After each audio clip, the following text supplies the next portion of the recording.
ಭ್ರಮೆ.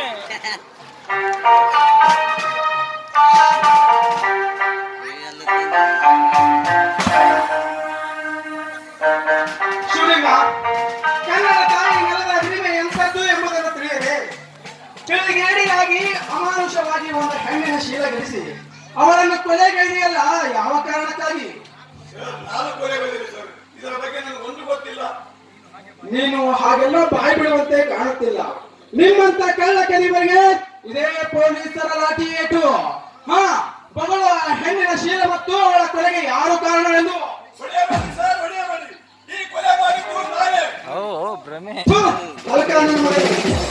ನೀನಪ್ಪ ನಮ್ಮ ದೇಶದ ಭದ್ರತಾ ನಾಯಕನಾಗಿ ಒಂದು ಹೆಣ್ಣಿನ ಶೀಲ ಮತ್ತು ಕೊಲೆಗೈದೆ ಎಂದು ಬಾಯಿ ತುಂಬ ಹೇಳ್ತೀಯಲ್ಲ, ನಾಚಿಕೆ ಆಗುವುದಿಲ್ಲವೇ?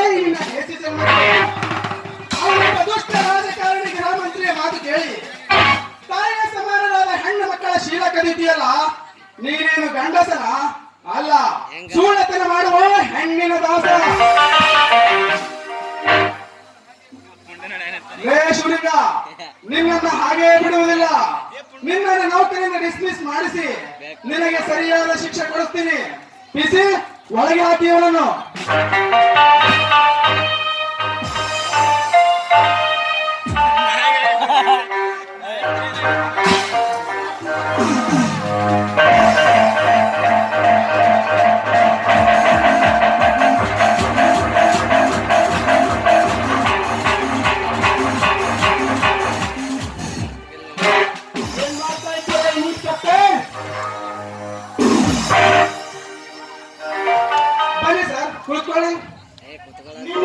ಕುಳಿತುಕೊಂಡು ನೆಂಟಸ್ತಿಗೆ ಮಾತು ಹೇಳಲು ಬಂದಿಲ್ಲ ಇನ್ಸ್ಪೆಕ್ಟರ್. ನನ್ನ ಹಳ್ಳಿಯನ್ನು ಬಿಡಿಸಿಕೊಂಡು ಹೋಗಲು ಬಂದಿವೆ. ನಾನು ಬಿಟ್ಟರಲ್ಲವೇ ನೀವು ಅವರನ್ನು ಕರೆದುಕೊಂಡು ಹೋಗುವುದು. ಇನ್ಸ್ಪೆಕ್ಟರ್, ಯಾರ ಜೊತೆ ಮಾತನಾಡುತ್ತೀ ಎಂದು ಚೆನ್ನಾಗಿ ತಿಳಿದುಕೊಂಡು ಮಾತನಾಡು. ನಾನು ಈ ರಾಜ್ಯದ ಗ್ರಾಮಂತ್ರಿ. ನನ್ನ ಒಪ್ಪಿಗೆ ನಿಂತು ನೀನು ಇವರನ್ನು ಬಿಡಬೇಕು. ನಿಮ್ಮ ಒಪ್ಪಿಗೆ ಆದರೆ ಆ ಮಾತು ನನಗೆ ಒಪ್ಪಿಗೆ ಆಗಬೇಕಲ್ಲ. ಗೃಹ ಮಂತ್ರಿಗಳೇ, ನಿಮ್ಮ ಈ ಕುತಂತ್ರ ರಾಜಕಾರಣಿ ಮಾತುಗಳು ಬೆಳೆಸಬೇಡಿ ನನ್ನ ಮುಂದೆ. ನೀವೊಬ್ಬರು ನಮ್ಮ ಡಿಪಾರ್ಟ್ಮೆಂಟ್ ಮಂತ್ರಿಗಳನ್ನು ಸುಮ್ಮನೆ ಬಿಡಬೇಕಾಗುತ್ತದೆ. ಇರದಿದ್ದರೆ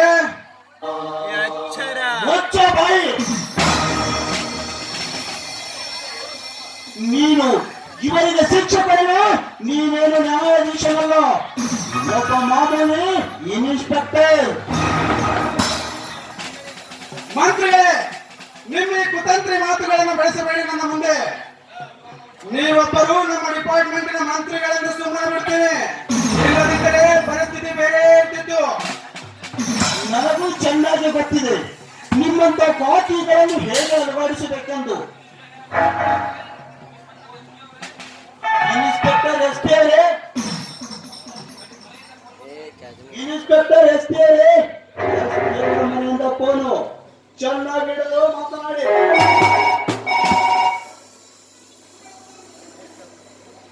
ಹಲೋ, ನಮಸ್ಕಾರ ಸರ್. ಸರ್, ನಾನು ಇನ್ಸ್ಪೆಕ್ಟರ್ ರಮೇಶ್ ಮಾತನಾಡ್ತಿರೋ ಸರ್. ಹೌದು ಸರ್, ನಾನು ಇಬ್ಬರನ್ನು ಹಿಡಿದಾಕಿದ್ದೀನಿ ಸರ್. ಸರ್, ಅವ್ರು ದೊಡ್ಡ ಪುಡಾರಿಗಳು ಸರ್, ಲೋಫರ್ ನನ್ನ ಮಕ್ಕಳು. ಅವರನ್ನು ಬಿಡಲ್ಲ, ಹಾಗೆಲ್ಲ ಬಿಡಲ್ಲ ಬರೋದಿಲ್ಲ ಸರ್. ಇಲ್ಲ ಸರ್, ನಿಮ್ಮ ಆರ್ಡರ್ ಈ ಕೇಸ್ ನಾನು ಹಿಡಿದು ಹಾಕಿದ್ದೇನೆ ಸರ್. ಇದನ್ನು ಸರಿಯಾಗಿ ಎನ್ಕ್ವೈರಿ ಆಗುವವರೆಗೂ ನಾನು ಇವರನ್ನು ಬಿಡೋದಿಲ್ಲ ಸರ್. ಪ್ಲೀಸ್ ಸಾರಿ, ಫೋನ್ ಇಟ್ಬಿಡಿ ಸರ್. ಎಷ್ಟು ಸಕ್ಕು ನಿನಗೆ? ಎಷ್ಟು ಆರ್ಡರ್ ಮಾಡೋದು ಬಿಡುವುದಿಲ್ಲವೆಂದರೆ? ಮಂತ್ರಿಗಳೇ, ಚೆನ್ನಾಗಿ ಮಾತನಾಡಲು ಕಲಿಯಿರಿ ಮೊದಲು. ನಿಮ್ಮ ವಿಪಂಡ ರಾಜಕೀಯ ಕೈವಾಡಕ್ಕೆ ಬೆಲೆಬಿದ್ದು ನ್ಯಾಯವನ್ನು ಮಾರಿಕೊಳ್ಳುವವನಲ್ಲ ಈ ಇನ್ಸ್ಪೆಕ್ಟರ್. ಅನ್ಯಾಯವನ್ನು ಬದಿಗೊತ್ತಿ ನ್ಯಾಯವನ್ನು ಕಾಪಾಡಬೇಕೆಂದು ನಾನೊಬ್ಬ ನಿಷ್ಠಾವಂತ ಪೊಲೀಸ್ ಆಫೀಸರ್. ಇನ್ಸ್ಪೆಕ್ಟರ್, ನಿಮ್ಮ ಈ ಪೊಲೀಸ್ ಡಿಪಾರ್ಟ್ಮೆಂಟ್ ಕರ್ತವ್ಯ ಎಷ್ಟಿದೆ ಎಂಬುದು ನನಗೆ ಚೆನ್ನಾಗಿ ಗೊತ್ತಿದೆ. ನಮ್ಮ ಪ್ರಜೆಗಳ ರಕ್ಷಣೆ ಎಷ್ಟು ಮಾಡುತ್ತಿದೆ ನಿಮ್ಮ ಡಿಪಾರ್ಟ್ಮೆಂಟ್ ಎಂಬುದು ನನಗೆ ಚೆನ್ನಾಗಿ ಗೊತ್ತಿದೆ. ಇನ್ಸ್ಪೆಕ್ಟರ್, ಹಾಗೆ ಅವನ ಬಡಸುವ ರಾಜನ ಮನೆ ಪ್ರವೇಶಿಸಿ ಅವನ ಹೆಂಡತಿ ಶೀಲ ಕೆಡಿಸಿದಾಗ ಆದಿಯಲ್ಲಿ ಪೊಲೀಸ್ ಡಿಪಾರ್ಟ್ಮೆಂಟ್ ಜಿಲ್ಲಾಧಿಕಾರಿ ನಾರಾಯಣನ ಮನೆ ಪ್ರವೇಶಿಸಿ ಅವನನ್ನು ಗುಂಡಿಟ್ಟುಕೊಂಡು ಅವನ ಹೆಂಡತಿಯ ಆಭರಣ ಕೊಟ್ಟು ಇವಾಗ ಎಲ್ಲಿ ಹೋಗಿತ್ತೆ ನಿಮ್ಮ ಪೊಲೀಸ್ ಡಿಪಾರ್ಟ್ಮೆಂಟಿನ ಕರ್ತವ್ಯ. ದಿನಕ್ಕೊಂದು ಹೆಣ್ಣಿನ ಸೀರೆ ಕೆಡಿಸಿ ಅವರ ಮಾಂಗಲ್ಯವನ್ನು ಕಟ್ಟು ಒಯ್ಯುವಾಗ ಆಗ ಎಲ್ಲಿ ಅಡಗಿತ್ತೆ ನಿಮ್ಮ ಪೊಲೀಸ್ ಡಿಪಾರ್ಟ್ಮೆಂಟಿನ ಕರ್ತವ್ಯ. ರಾಜ್ಯಕ್ಕೆ ಒಪ್ಪದೇ ಗಂಡುಗಳು ಗಂಡಸಾಗಿ ನಡೆಯುತ್ತಿರುವ ಕಾಡುಗಳ ವೀರಪ್ಪನನ್ನು ಹಿಡಿಯದೆ ಹುಚ್ಚನಾಯಿಯಂತೆ ತಿರುಗುತ್ತಿದ್ದೀರಲ್ಲ, ಆಗ ಎಲ್ಲಿ ಅಡಗಿ ಕುಳಿತಿತ್ತು ನಿಮ್ಮ ಪೊಲೀಸ್ ಡಿಪಾರ್ಟ್ಮೆಂಟಿನ ಕರ್ತವ್ಯ. ಅದು ನಿಮ್ಮಂತ ಭಂಡ ರಾಜಕಾರಣಿಗಳ ಕೈವಾಡದಿಂದ ವಿಲವಿಲನೆ ಒತ್ತಡ ಹತ್ತಿದೆ. ನಮ್ಮ ದೇಶದಲ್ಲಿ ಏನೇ ಅನ್ಯಾಯ ಅತ್ಯಾಚಾರ ನಡೆದರೂ ಅದು ನಿಮ್ಮಂತ ಭಂಡ ರಾಜಕಾರಣಿಗಳ ಕೈವಾಡದಿಂದ. ದಿನಕ್ಕೊಂದು ಹೆಣ್ಣಿನ ಮನೆ ಪಾಲನ ನಡೆದರೂ ಅದು ನಿಮ್ಮಂತ ಭಂಡ ರಾಜಕಾರಣಿಗಳಿಂದ. ದಿನಕ್ಕೊಂದು ಕಳ್ಳ ವ್ಯಾಪಾರ ಕೊಲೆ ಸುಲಿಗೆ ಅತ್ಯಾಚಾರ ನಡೆದರೂ ಅದು ನಿಮ್ಮಂತ ಭಂಡ ರಾಜಕಾರಣಿಗಳಿಂದ. ಒಬ್ಬ ಕಳ್ಳ ವ್ಯಕ್ತಿ ಕೋಟಾ ನೋಟು ಸಿಂಧಿ ಸಾಲದಿಂದಲೇ ಶ್ರೀಮಂತನಾಗಿ ಬೆಳೆಯಬೇಕಾದ್ರೆ ಅದು ನಿಮ್ಮಂತ ಬಂಡ ರಾಜಕಾರಣಿಗಳಿಂದ. ಅವನೊಬ್ಬ ಕಳ್ಳ ವೀರಪ್ಪನ್ ಇಡೀ ರಾಜ್ಯಕ್ಕೆ ಗಂಡಸಾಗಿ ಬೆಳೆಯಬೇಕಾದರೂ ಅದು ನಿಮ್ಮಂತ ಬಂಡ ರಾಜಕಾರಣಿಗಳ ಕೈವಾಡದಿಂದ. ನಿಮ್ಮ ಕಳ್ಳ ಕಂತ್ರಿ ಮಂತ್ರಿಗಳೆಲ್ಲರೂ ನಮ್ಮಂತ ನಿಷ್ಠಾವಂತ ಪೊಲೀಸ್ ಅಧಿಕಾರಿಗಳಿಗೆ ಸತ್ಯಮೇವ ಜಯತೆ ಎಂದು ನುಡಿದು ಚಪ್ಪಾಳೆ ತಟ್ಟಿ ಮುನ್ನುಗ್ಗಿಸಿದರೆ ವೀರಪ್ಪನೇನು ಇನ್ನೂ ಹಲವಾರು ರೌಡಿಗಳನ್ನ ಕೇವಲ 3 ಗಂಟೆಯಲ್ಲಿ ಅವರು ಸೊಂಟ ಮುರಿದು ಚೂರಕ್ಕೇರಿಸದಿದ್ದರೆ ನನ್ನ ಹೆಸರು ಇನ್ಸ್ಪೆಕ್ಟರ್ ರಮೇಶನೇ ಅಲ್ಲ.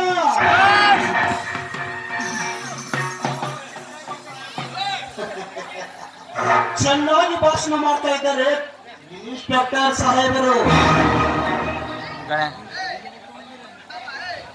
ಬನ್ನಿ SP ಪ್ರತಾಪ್ ಅವರೇ. ಬರೀ ಬೇಜವಾಬ್ದಾರಿಯಿಂದ ಕಾರ್ಯನಿರ್ವಹಿಸುತ್ತಿರುವ ಈ ನಿಮ್ಮ ಪೊಲೀಸ್ ಡಿಪಾರ್ಟ್ಮೆಂಟ್ ಈ ರಾಜ್ಯದ ಗೃಹ ಮಂತ್ರಿ ಬಂದು ಇವರನ್ನು ಬಿಡುಗಡೆ ಮಾಡಿದೆಂದರೂ ಅವರದೇ ಕೆಲಸ ಮಾಡುತ್ತೇ ಕೂತಿದ್ದಾರೆ. ನಿಮ್ಮನ್ನೆಲ್ಲ ಸಸ್ಪೆಂಡ್ ಮಾಡಬೇಕಾಗುತ್ತದೆ. ಎಚ್ಚರ. ಕ್ಷಮಿಸಿ ಸರ್, ಅದನ್ನು ನಾನು ನೋಡಿಕೊಳ್ಳುತ್ತೇನೆ. ಇನ್ಸ್ಪೆಕ್ಟರ್, ಮೇಲಾಧಿಕಾರಿಗಳು ಹೇಳಿದನ್ನೆಲ್ಲ ಗಮನಿಸದೆ ನಿನ್ನದೇ ದುರ್ವ್ಯವಹಾರ ನಡೆಸಿದರೆ ನಿನ್ನ ಮೇಲೆ ಕ್ರಮಬದ್ಧವಾಗಿ ಕೆಲಸ ಮಾಡಬೇಕಾಗುತ್ತದೆ. ಎಚ್ಚರ. ಮಾತನಾಡ್ತಿದ್ದೀರಿ ಸರ್, ಇಂಥ ದುಷ್ಕರ್ಮಿಗಳನ್ನು ಹಿಡಿದುಕೊಂಡರೆ ನೋಡಿ ಸರ್, ನಾನು ಹಿಡಿದ ಕೇಸಿಗೆ ನೀವು ಕೈ ಹಾಕಬೇಡಿ. ಇವರಿಗೆ ಸರಿಯಾದ ಶಿಕ್ಷೆ ಆಗುವವರೆಗೂ ನಾನು ಬಿಡೋದಿಲ್ಲ. ಇನ್ಸ್ಪೆಕ್ಟರ್, ಸಾಧಿಯವರಿಗೆ ಎದುರಾಗಿ ಈ ಖಾತೆ ಬಟ್ಟೆಯನ್ನು ಕಳೆದುಕೊಳ್ಳಬೇಡಿ. ನಾನು ಹೇಳಿದಂತೆ ಕೇಳಿದರೆ ಸಾಕಷ್ಟು ಹಣ ಸಿಗುತ್ತೆ, ಪ್ರಮೋಷನ್ ಕೂಡ ಸಿಗುತ್ತೆ. ವಿಚಾರ ಮಾಡು. SP ಪ್ರತಾಪ್, ನಿನ್ನಂತ ಲಂಚಕೋರ ಮೇಲಾಧಿಕಾರಿಗೆ ಹೆದರಿ ಇಂಥ ಮಂತ್ರಿಗಳಿಗೆ ತಲೆ ತಗ್ಗಿಸುವಂತ ಕುಖ್ಯಾತ ಇನ್ಸ್ಪೆಕ್ಟರ್ ನಾನಲ್ಲ. ನ್ಯಾಯ ಅನ್ಯಾಯಕ್ಕಾಗಿ ಹೋರಾಡಿ ನೀನೊಬ್ಬ ನ್ಯಾಯವನ್ನು ಕಾಪಾಡುವ ಪೊಲೀಸ್ ಅಧಿಕಾರಿ ಆಗಿ ಇಂಥ ಕಳ್ಳ ಕಂತ್ರಿ ನಾಯಿಗಳಿಗೆ ಕೈಚೀಲ ಹಿಡಿತೀಯಲ್ಲ, ನೀನೇನು ಪೊಲೀಸ್ ಅಧಿಕಾರಿನ ಇಲ್ಲ ಕಾನೂನನ್ನು ಕತ್ತರಿಸಿ ಹಾಕುವ ಕಳ್ಳನ? ಹಿರಿಯ ಅಧಿಕಾರಿ ಅವರಿಗೆ ಎದುರಾದರೆ ನಿನ್ನನ್ನು ಈಗಲೇ ಸಸ್ಪೆಂಡ್ ಮಾಡಿಬಿಡ್ತೇನೆ. ಸಸ್ಪೆಂಡ್ಗೆ ಹೆದರಿದ್ದರೆ ನಾನು ಯಾವತ್ತಿಗೂ ಇಂಥ ಕೇಸಿಗೆ ಕೈ ಹಾಕುತ್ತಿರಲಿಲ್ಲ. ಇದನ್ನೆಲ್ಲ ನೋಡಿಯೂ ಕೂಡ ನಿಮ್ಮಂತವರ ಕೈ ಕೆಳಗೆ ಕೆಲಸ ಮಾಡುವ ಇಷ್ಟನೂ ನನಗಿಲ್ಲ. ನನಗೆ ಬೇಕಾದದ್ದು ನ್ಯಾಯ. ಕಾಕಿ ಕಿಮ್ಮತ್ತು ಕಳೆಯುವ ಈ ನಾಯಿಗಳಿಗೆ ಹೆದರಿದ್ದರೆ ನಾನು ಯಾವತ್ತೂ ನನ್ನ ತಂದೆಗೆ ತಲೆಬಾಗುತ್ತಿದ್ದೆ. ನಿಮಗೆ ಪಾಠ ಕಲಿಸಬೇಕೆಂದೇ ನಾನು ಈ ಭೂಮಿ ಮೇಲೆ ಉಳಿದಿದ್ದು. SP ಪ್ರತಾಪ್, ತಂದೆ ಮಕ್ಕಳ ಈ ಸೇಡಿನ ಸರಸಾಟದಲ್ಲಿ ಭಾಗಿಯಾಗಿ ನ್ಯಾಯವನ್ನು ಮರೆತು ಅನ್ಯಾಯಕ್ಕಾಗಿ ಸೆಣಸಾಡಲು ಬಂದರೆ ಮೊದಲು ನಿನ್ನ ಬಳಿ ತೆಗೆದುಕೊಳ್ಳಬೇಕಾಗುತ್ತದೆ. ಎಚ್ಚರ.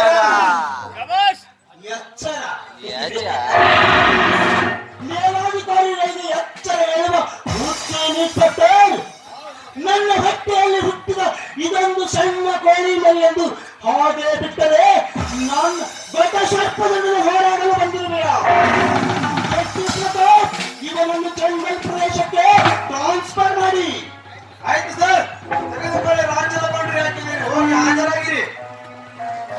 ಹಂದಿಗಿಂತ ಕಡೆಯಾಗಿ ನಿಂತ ತಂದೆಯಾದ ಗೃಹ ಮಂತ್ರಿಗಳೇ, ಈಗ SP ಇಂದ ಕೊಡಿಸುತ್ತಿರುವುದು ನನ್ನ ಟ್ರಾನ್ಸ್ಫರ್ ಆರ್ಡರ್ ಅಲ್ಲ, ಅದು ನಿನ್ನ ಮೃತ್ಯುವಿನ ಆರ್ಡರ್. ನಾನು ನಡೆಯುವ